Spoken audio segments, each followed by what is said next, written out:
Starang ndinonzi VaTitus Bushe. Tsauna yakaitika musi wa 18 February. Nge November. Sorry. Tichibva kuMhondoro tichidhonzana panzvimbo inonzi barabara nemasecurity inogada paplazi ipapo. Ivo vari kuti vakatukwa newandaive ndiinaye asi vakazouya imi zvinoratidza kusagona kwavo basa nekuti vakatoti zvakaitikira kumashure zvokuti vari kuti vakatukwa vakatiteera vakatipfuura isi semota dzaidhonzana taifamba zvedu muchana muchana vakatibatira pagedhi repabarabara. Hapana chepapurazi chakabatwa, hapana kana chekwavanoshandira chakabatwa, asi kuti ivo vakangoshandisa simba ravo sevanhu vakawana kundityora kukonda.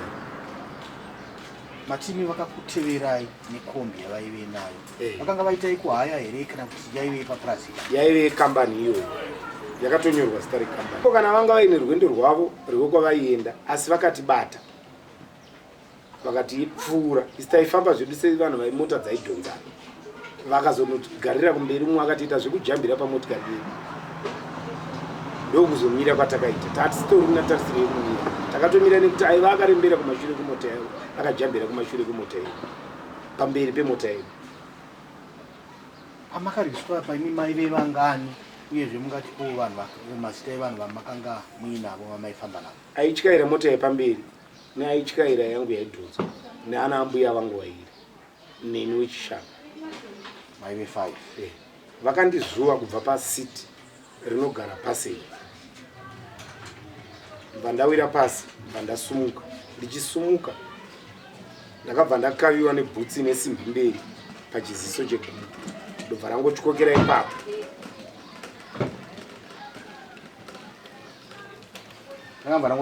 Ipapo naanonzi Mucheni mukomana murefu. Mashoko avari kuti vakanga vatukwa nawo anoti kudii? Vakanzi mahobho.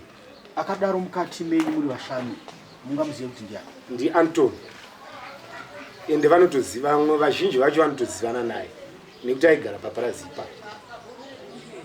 Kureva kuti vaitinga vachitotamba? Kureva kuti vaitotamba zvavo. Indaitopa foni pakachedzerwa mashoko iwani.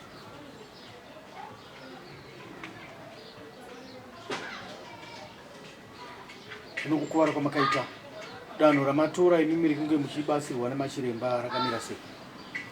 Izvozvi ndakaiswa half plaster ndakanzi ndinodzoka kuchipatara after 2 weeks kureva kuti musi wa 1 kana kuti musi wa 2 December.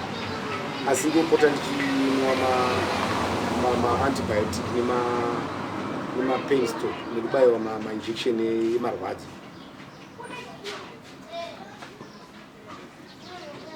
Pesi panoitika tsaona yakadai muridzi wepurazi akazviziva here? Muridzi wepurazi haana chaanoziva. Varidzi vekambani yesecurity? Muridzi wekambani yesecurity ndakamufonera ndiye akambobhadhara zvimwe akazosira panzira zvake.